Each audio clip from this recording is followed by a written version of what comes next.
Harvard Divinity School. ReSpell, Religion, Spirituality, and Wellbeing, October 16th, 2024. My name is Giovanna Parmigiani, and I'm the host of this series organized within the Transcendence and Transformation Initiative at the CSWR at Harvard Divinity School.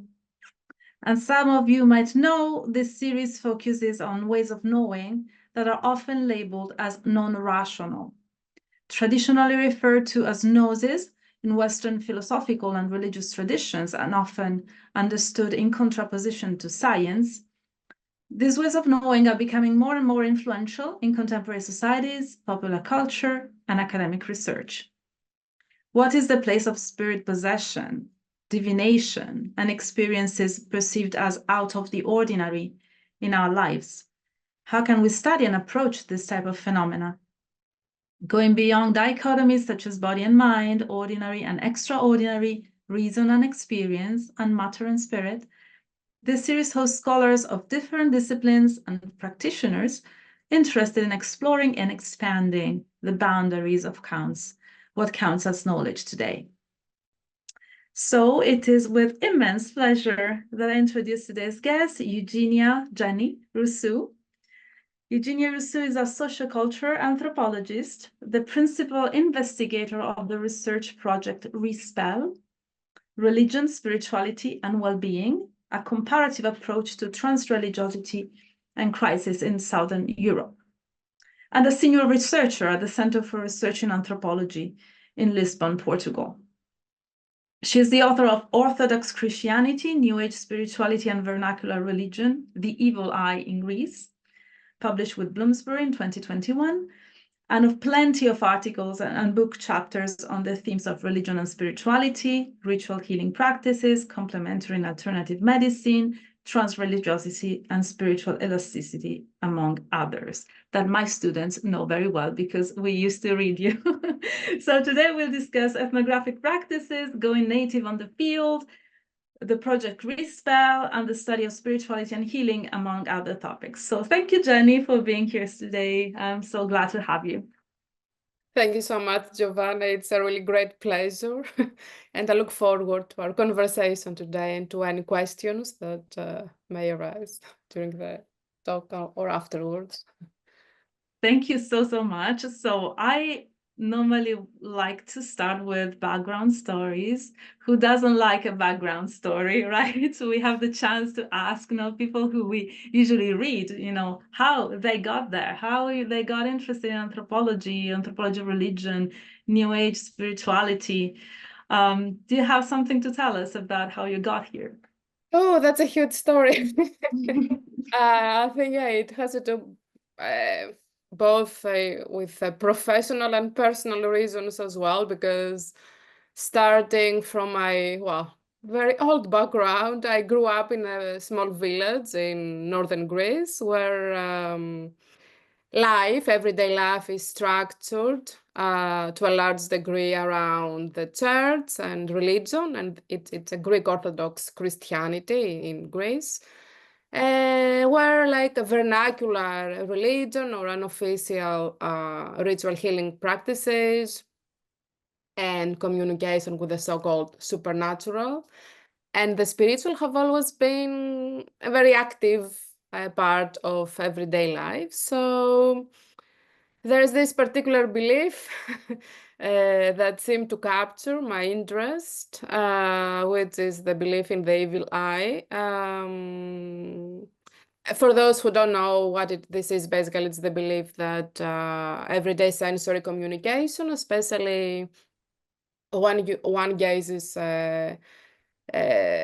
or one gazing at others with a very negative way, or negative feelings, or jealousy, or gossiping about them with negative feelings, can cause somatic symptoms of illness on a person, which then is only removed by a religious healing ritual, normally by female lay healers who recite religious prayers to remove the negative spiritual energy from one's physical body. So when I was 2 years old, I had this experience with the evil eye, but also with spirit mediumship, because my village was quite popular because there was this spirit medium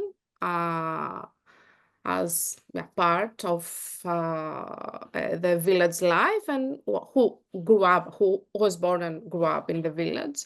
So people from all over Greece would come to meet this medium and seek advice. And my parents' house, our family house, was situated, very close to that house. So I used to watch all these people always visit the spirit medium, and I grew up with all these narratives. But this spirit medium had a very conflicting relationship with the village priest, because the idea was of the Christian church that the medium practiced, this devilish whatever performances. But at the same time, he was very popular in practicing everyday spiritual healing, also among very religious people in the village. And my mother is one of them. So when I was 2 years old, although I was very active, very bubbly, I was talking all the time, reciting poetry, whatever, as a little child, I suddenly stopped talking. So they took me to doctors from what my mother has told me. They took me to priests. And at the end, because nothing was working, they took me to the spirit medium of the village. So he performed the ritual against the evil eye to me by using religious prayers, using symbols, Christian symbols such as the cross. And after one day, I began to talk again. So to me, this little, event that I know mostly as a narrative from my life sparkled the interest in a way, to just begin to explore, what is going on with religion, what is going on with these more alternative, let's say, forms of spirituality that the Orthodox Christian religion or the denominational religion does not really approve. And what's going on with the evil eye situation. So basically, to fast forward a little bit, when I began to study anthropology during my BA studies, I also began to study the evil eye. Then during my master's studies at Goldsmiths College in London, I had this amazing professor, Brian Morris, who taught us anthropology of religion. And it was then that I realized that, okay, I want to be an anthropologist of religion. So, well, surprisingly or not, I continued with my PhD at UCL in London, where I had Charles Stewart, who is a Greek expert, also known, for some wonderful work on Greek religion as a PhD. Hi, Charlie. Shout out to Charles Stewart. Hi. I chose the evil eye as my main PhD topic.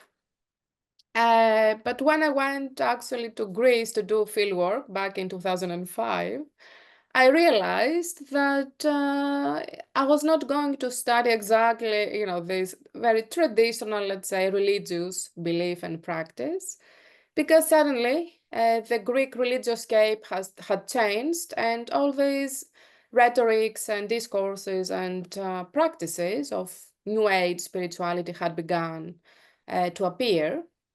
And they appeared very well in a huge way in the evil eye practice that I was researching. So yeah, this is more or less how my research interest started, through a very personal narrative and very personal bodily experience since I was a child, but it kind of morphed into an anthropological sort of gnosis or knowledge later on.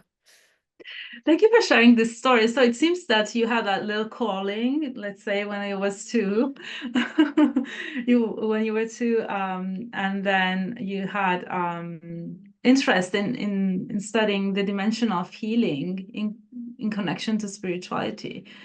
Did you ever went to some sort of healer, wanted to be healed from the evil eye after you were 2 in your adult life? While you were doing field work, or it's just something that you left in the past? No, I have this let's say ethnographic methodology that I follow. I began to follow back then, and I continue to follow that. I believe that when one studies all the spiritual and therapeutic practices, one has to really immerse bodily and sensorially wise into those practices to fully understand and perceive, how the interlocutors feel and perceive everything.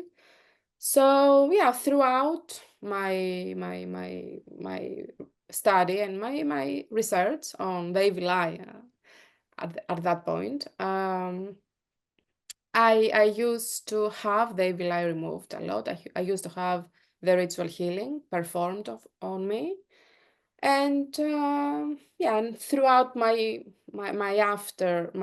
post evil eye stage, where I focused more my research on contemporary spirituality and healing, I also continued with that same methodology, and I did immerse myself into experiencing actively on my body and through my senses, and the spiritual healing practices that have been studying since for more than a decade now. That's fantastic. My students will know how happy I am to hear that, because I think we belong, both of us, to those group of anthropologists who really don't fear the possibility of going native, or actually think and see their personal engagement in this practice in the field as something that makes our research a better research. Also, not shying away from the risks of personal engagement. So what's your take on the gains and risks of approaching anthropology in this way, or of approaching your field work as with this openness, let's say? Did you find anybody against it? Were you ostracized? You had to defend it, or not, maybe? Yes. Yeah, the short answer is yes. No, I had to face quite a lot of opposition, not necessarily in a negative way, but in a negative way, considering that it was against what you and I are working on this more, let's say, alternative field of anthropological topics.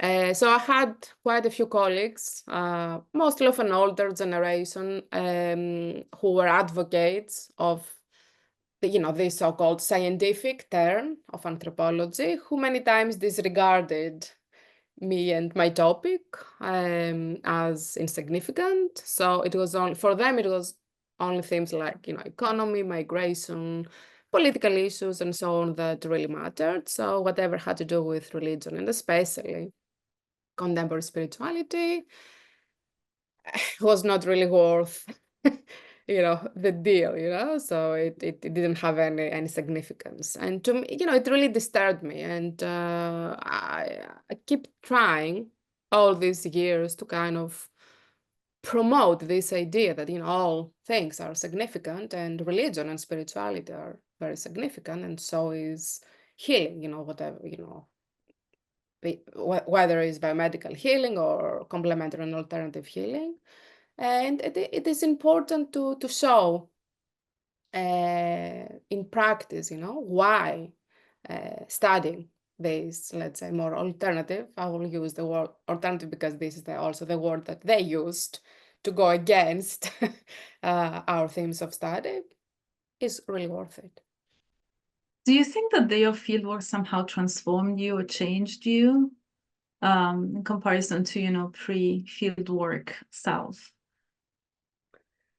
Would you have expected the experience that you had? You like me to spend lots of time on the field, right? And so I was wondering whether, there's something about it that it's transformative. What's transformative for you?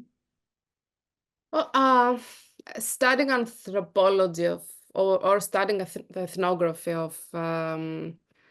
of spirituality, I have always been a great fan of Edith Turner and the approach where, she argues that an ethnographer can only fully understand the reality of spirits, which is, what I study through this research on spirituality and healing. If she really dives into that reality. And there's this very, very interesting book by Young and Goulet. So to paraphrase that book, it is really important that our ethnographic and also non-ethnographic self, is changed by extraordinary experience and, by all these gnosis or knowledges that we acquire through our engagement with spirituality and healing. So I did criticize, those anthropologists who followed this more scientific methodology, but I was also quite hesitant at the beginning to really dive into, the reality of spirits and of healing and well-being. So throughout my EVLI research and my doctoral research, I was doing all these practices, I was feeling everything, and it was really important. But I was also trying to have this boundary, so to kind of protect my ethnographic/anthropological identity versus my personal identity. And then about 10 years ago, or exactly 10 years ago, I went to Athens to do part of my fieldwork in my postdoctoral project on New Age spirituality and healing. And I met this healer who still is one of my main interlocutors, who was, I have written extensively about her actually in my writings and publications, who for the last 40 years now, she has been practicing or helping people with this healing technique that involves like Brazilian passe, which is a form of healing which it's kind of like Reiki. You use the hands to kind of feel where there are energetic blockages, but also involves the help of spirits. So it's the spirits who kind of come and help the healer actually provide the healing to the patient or to the client or the person who needs therapy. So it was, I began as always, to try this performance with her and but also apart from this passive, this energetic therapy, she also uses like shamanic traveling or a form of meditation or other types of quite intense energetic healing. So it was all this, let's say, transreligious combination of different religious traditions, but also different therapies that was involved in the process. And it was then that I began to actually have my first, let's say, spiritual experiences, my first contact with the so-called supernatural, my feelings or perceiving spiritual entities in a different way. and really, understanding what the rest of her students were really experiencing. And I really began to feel the healing in a personal rather than professional way. I always, I kept on doing research on the subject, but I kept one part of it a little bit aside because to me it kind of spoke, the way that the spirituality and healing was performed by her spoke to me personally and, helped me heal my individual and not only the anthropological part of me. That's very interesting. Would you consider yourself as having gone native or to be a scholar practitioner? It's very interesting because I still hesitate to admit that.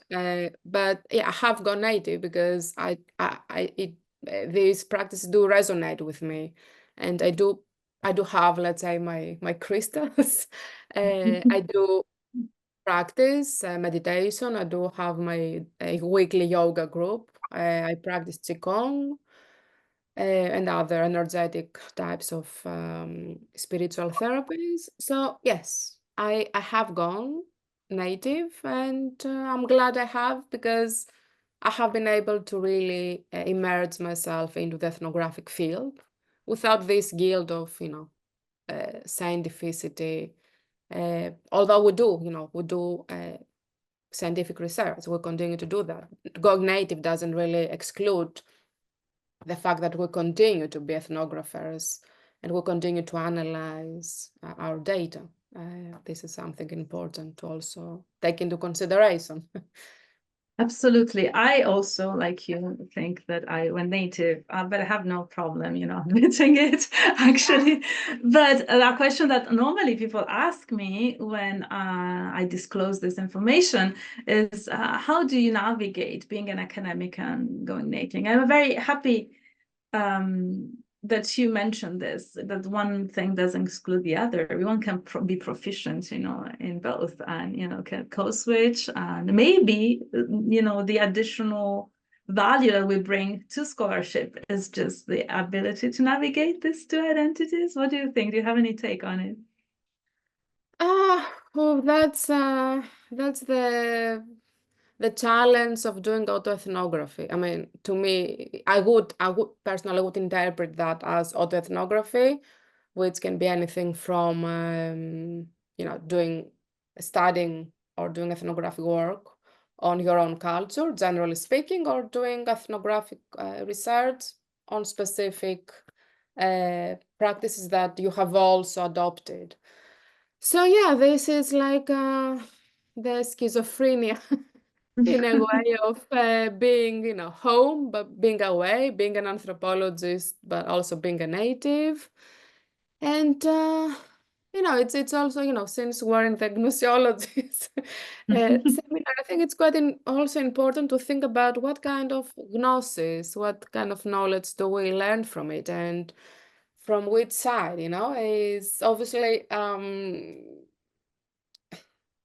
in a way, it's always the challenge is always to try to disengage with the familiar, so to unlearn the gnosis we already have, but while being part of it. So approach this process of gnosis production through like a renovated, let's say, I don't know, sense of enthusiasm, that and of presence, because it's really important, to kind of see where the boundaries are of Absolutely. and them, us and them, in the sense that me and my professional self, and there's nothing wrong, because autoethnography has been severely criticized, but there's nothing wrong with doing autoethnography. It's just but it's what I mentioned before, we have to analyze our own positionality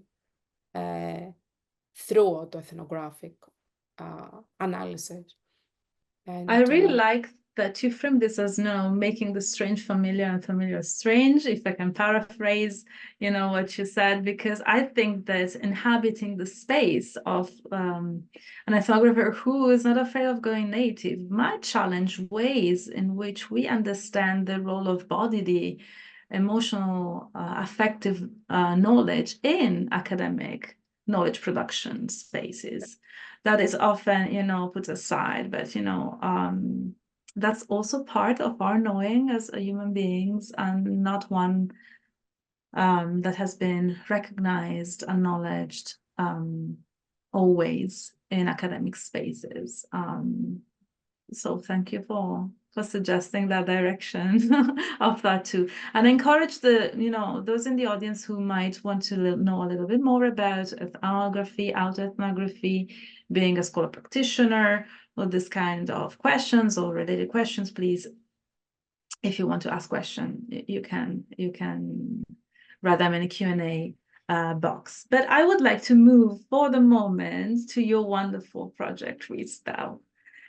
So I learned about it on social media first, and then I got enchanted by it. Do you want to tell us a little bit more about how it was born, what you do, who are the people who are involved, what's your vision and projects, and so on? Yeah, first of all, I have to say that our first workshop, which is on our YouTube channel, it was quite heavily based on autoethnographic presentation. So I think it's quite, if anyone is interested, they can actually check our YouTube channel. Let me quickly share our website, if it's okay. Absolutely.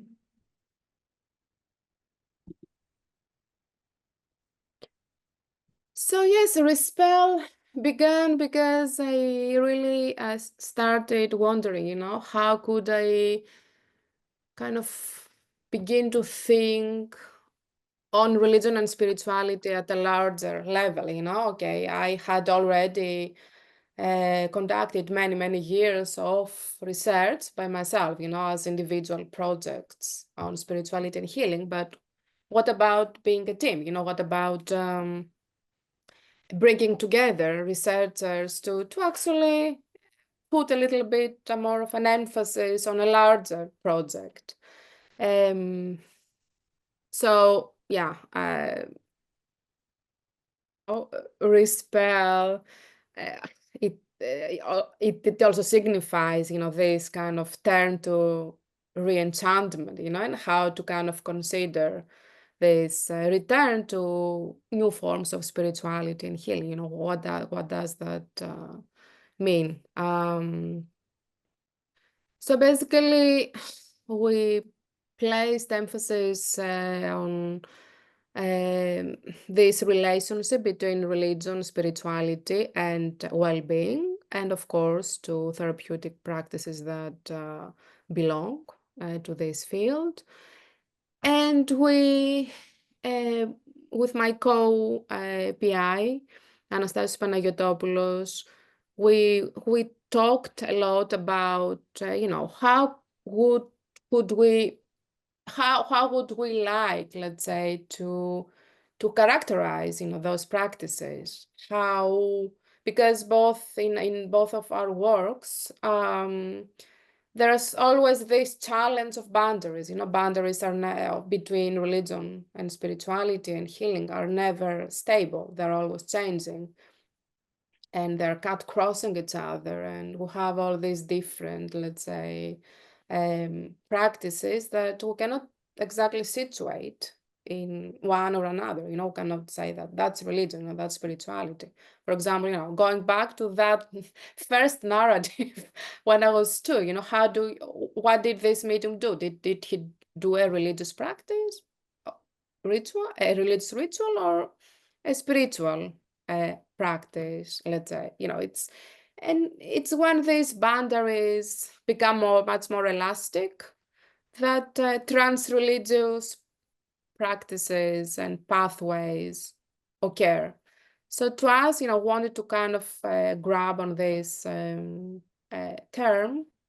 this concept of transreligiosity, both as a theoretical as well as an ethnographic term, and to try to understand contemporary religiosity through that. I have to say I have a wonderful research team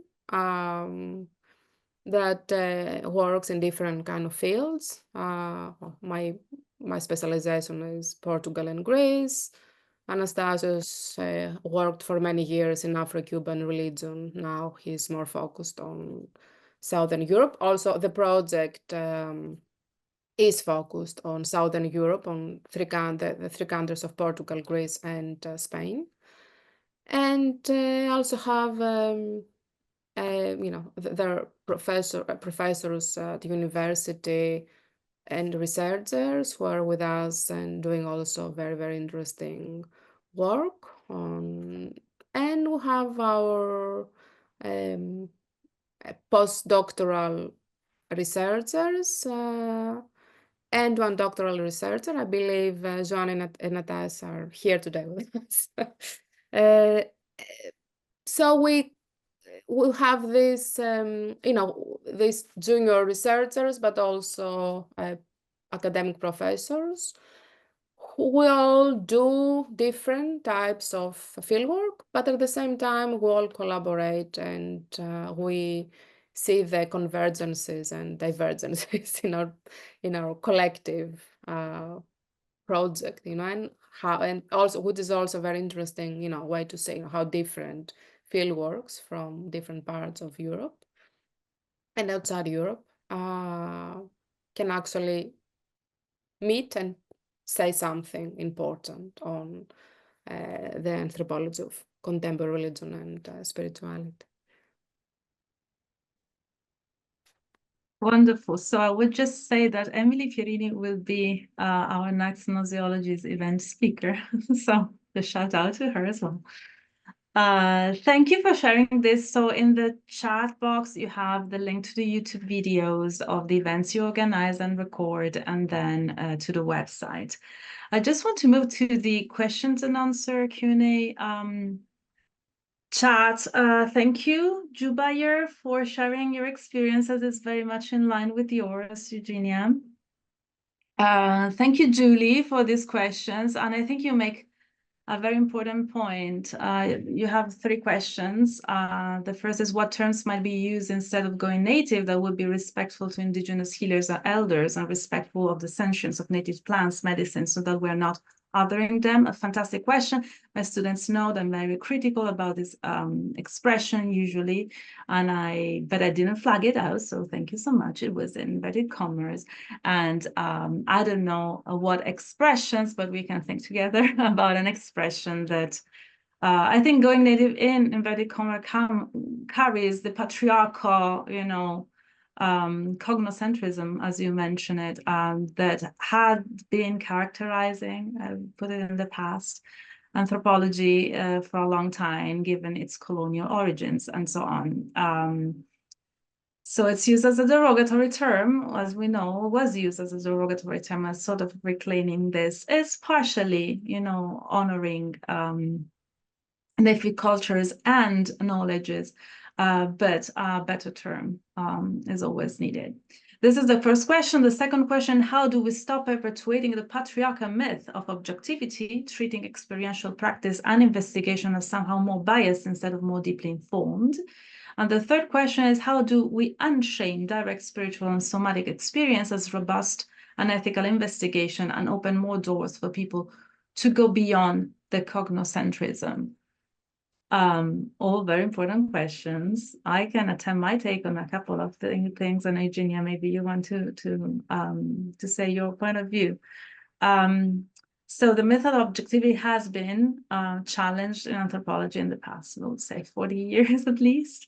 It's still very present, though, in in popular culture, in other disciplines, and also among those who inhabit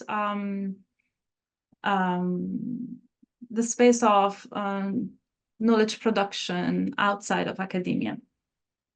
So I think the work we're doing, and it's a big we, and I like the team-oriented work of Eugenia and her group. We are trying, to not only to criticize it, but to embody and to show the results that another type of knowledge can have on everyday matters, how it can matter to everyday people's lives. And I think we're not as ostracized as other anthropologists who came before us, let's say 30, 40, 50 years ago. You mentioned, Edith Turner.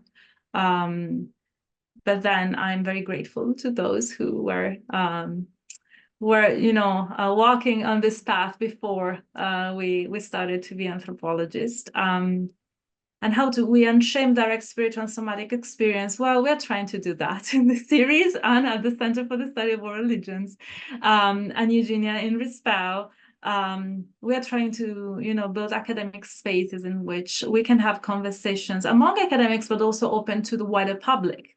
That I think it's also another dimension, very important. Knowledge doesn't happen only in these spaces. And we need to, be in conversation with other spaces in which knowledge happens, and to join forces, so to speak. Do you have any observations on this? First of all, yeah, I mean, about the going native phrase, obviously, as an anthropologist, we are very conscious about the word native and how problematic it can be. But it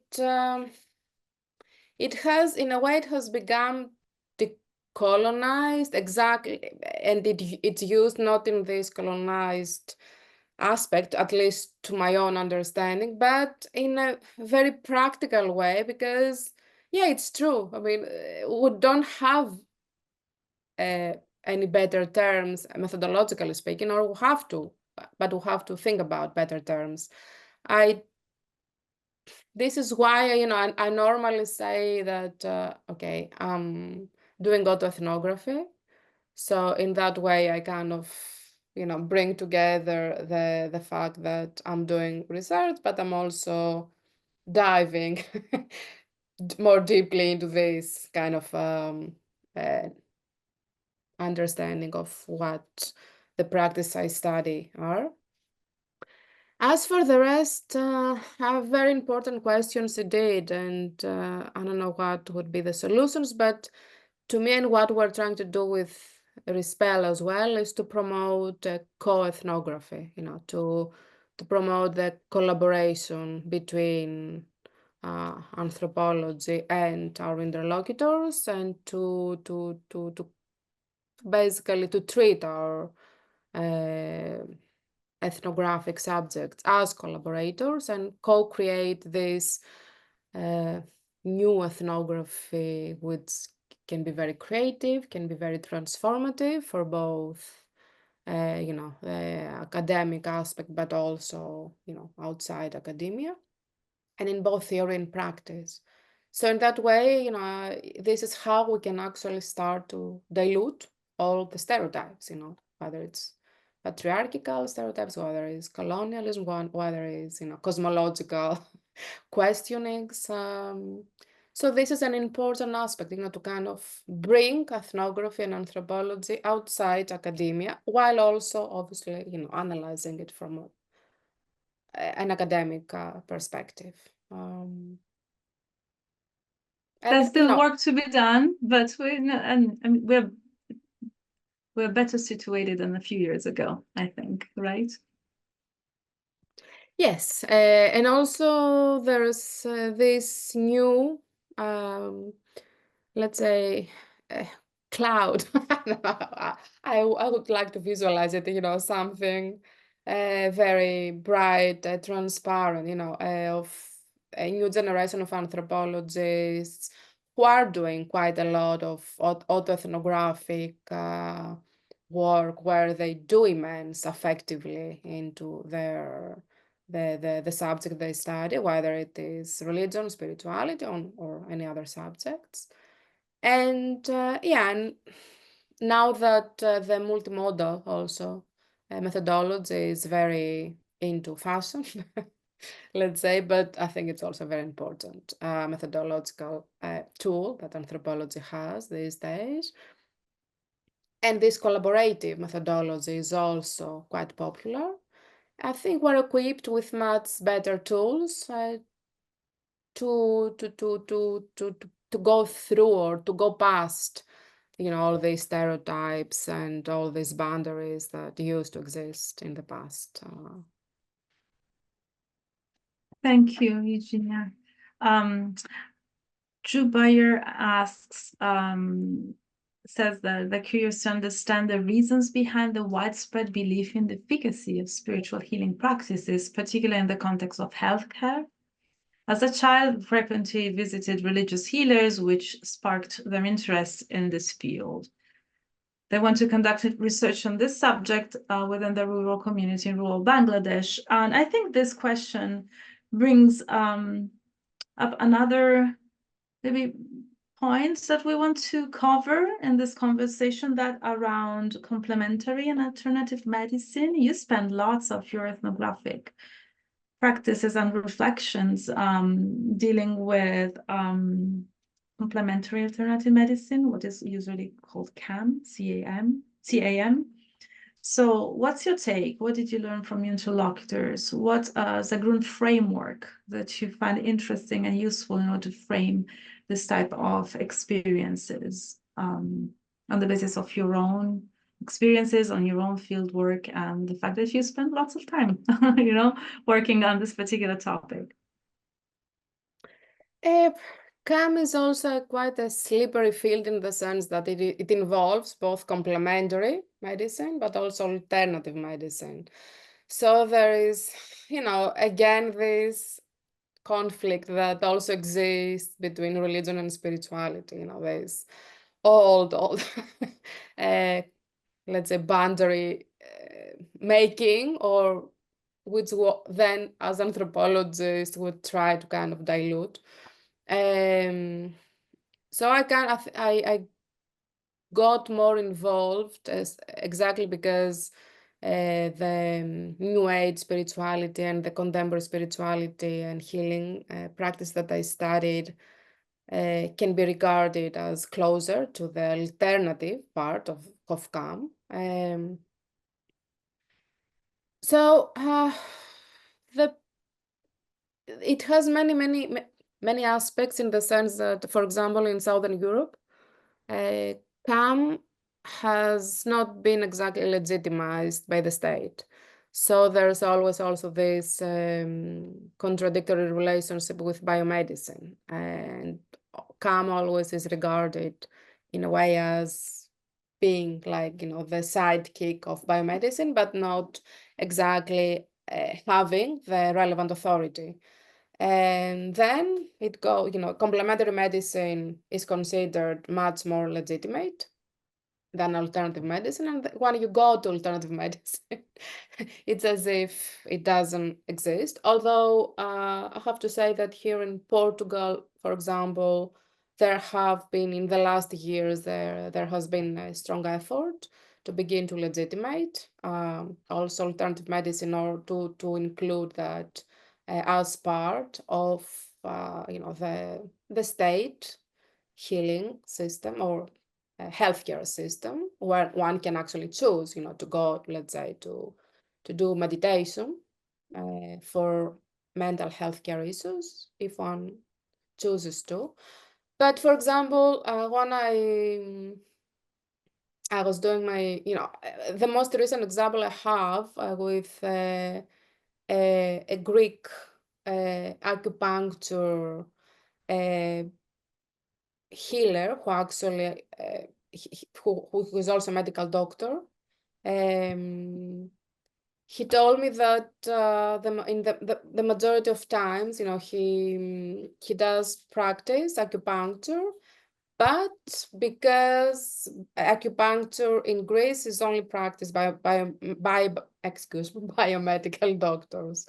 And this is quite problematic, because there are lots of acupuncture healers that I have met in Greece that cannot really practice what they have learned, and they're very good at that because they are the medical doctors take legal actions against them.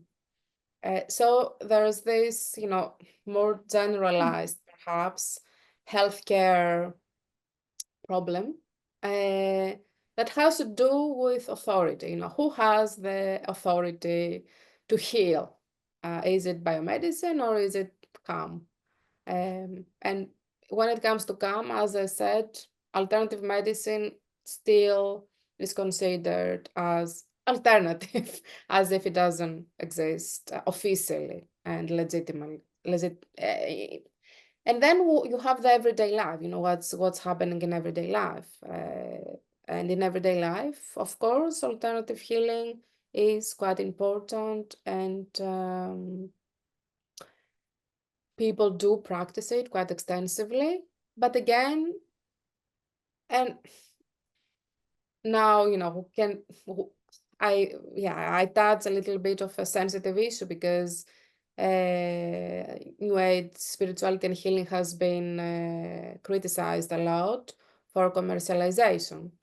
And this is one of the main problems, that in order to go and have alternative healing performed on you in Greece or Portugal, you have to pay quite a lot of money, whereas biomedicine or even acupuncture as part of the complementary healing system can be offered for free if practiced, as I said, by biomedical doctors. So it's like, this really strange situation legally wise going on here, exactly because complementary medicine is, as I said, closer to biomedicine, but alternative medicine is closer to spirituality. So spiritual healing does not count as much because it has to do with something different, that is not legitimately accepted. And if I can add my 2 cents on this, is that it's clear that in spite of what mainstream narratives about modernity and the West have been saying, that individual and personhood and selfhood completely overlap. So our bodies with our social roles, with our interior, states completely overlap. They do not, in the experience of many people who live in Western societies and elsewhere. So the ideas that very foundational to biomedicine, that in one body means one, interior space and one, social space, are challenged by experience that we normally frame under the label of spirituality or religion, like think, spirit possession or, energetic healing, or the type of things both Jenny and I are researching, but also in religious spaces as well.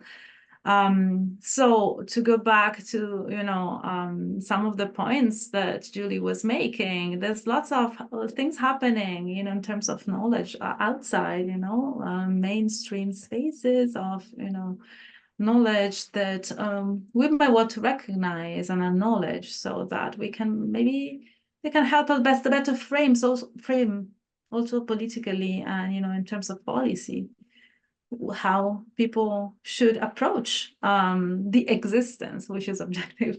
They're out there, of both trust and offer of alternative and complementary medicine. It also has to do with epistemology of knowledge, because again, it is based on what it is or not scientific, and what do we consider as epistemological, and how does this epistemological knowledge is produced in relation to healthcare. This is also an important question to me, to think about, because if, let's say, spirituality is not considered as part of this epistemological cosmology, and religion also is not, so this is why they kind of, are set aside. as non-legitimate. And this is quite important to try to do through our researches, on these alternative and complementary pathways of healing, to actually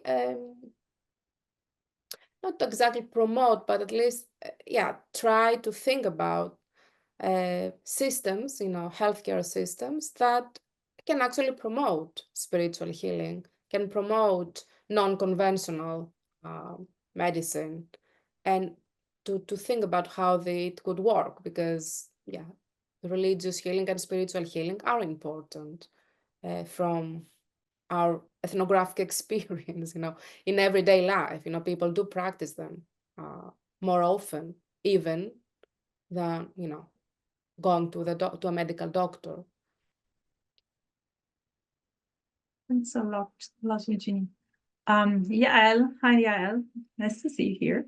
So Yael asks, thank you, Johnny, for sharing your background and talking about your relationships with informants.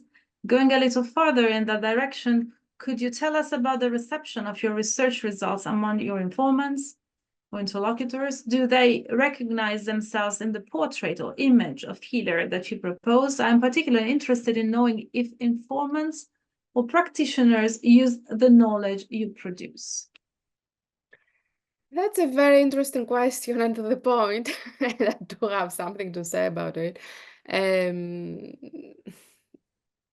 Well, again, 10 years ago, more than 10 years ago, I had this really important interlocutor here in Portugal, and she asked me to kind of, co-produce some videos where she would talk about her experience as a healer, and she would use those videos to her YouTube channel, and I could use them in conferences, and then I would produce also an article out of this specific conversation, although, have already used her information and her data, and she knew that, and she also, has read some of the articles I have written where I included her. But this last time, when I wrote the article, before submitting it to publication, I wanted once more to give it to her so that she can read it and see what she thinks about it. So this, is also about this part of, doing co-ethnography and collaboration. And she didn't like it. She told me that she was not properly represented in this particular article.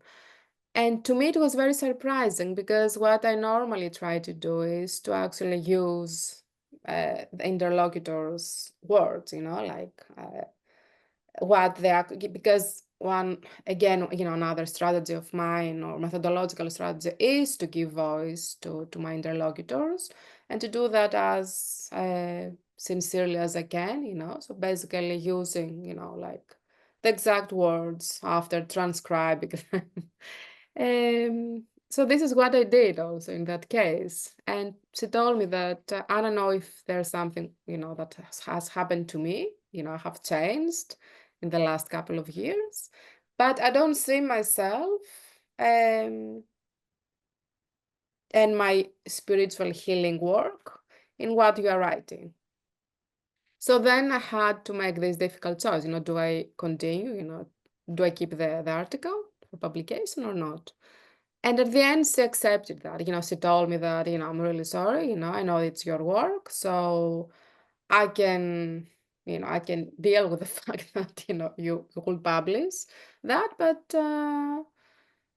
the thing is that after that, it took us quite a few years to reconnect, because from both perspectives, something awkward happened that kind of ruined our co-ethnographic pathway.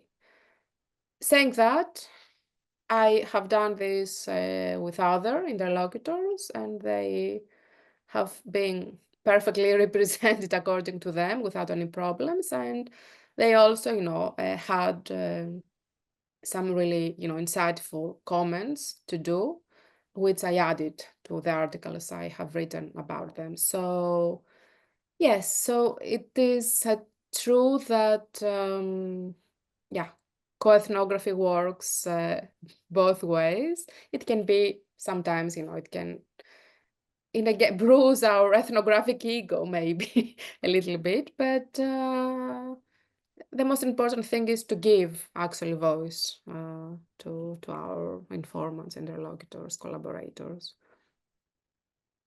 Thanks a lot, Jenny, for sharing this. So not only the glorious parts of being an ethnographer, but also the hiccups, And I think that inhabiting this wonderful space is what really makes your ethnography and your work truly special, at least in my eyes. So thank you for your work and for having shared this with us as well. And we have a very nice question from Rebecca in the question and answer box, but I think it's time to wrap up now. So Rebecca, if you want to send this by email, we're going to share this with Jenny, and wonderful research, by the way. Looking forward to reading more. And the same for Julie. Julie, thank you very much for your questions and for being so active in the chat today. It was very nice to be able to include you in the conversation as well. So I think it's time to wrap up now. So thank you, Jenny, Dr. Roussou, for your participation and wonderful conversation. And thank you all for having been with us. Please stay tuned on the activities of the CSWR, the Transcendence and Transformation Initiative, and of Gnoseologies. Of course, you can find all this information as you see on the screen and on the CSWR website, including the information on our next Gnoseologies event that will be on November 6th with Emily Pierini, who is, as you saw, is also a collaborator of Jenny, on embodied ethnographies of healing, senses, images, and trance. So thank you for being with us and have a great rest of your day. Sponsor, Center for the Study of World Religions. Copyright 2024, the President and Fellows of Harvard College.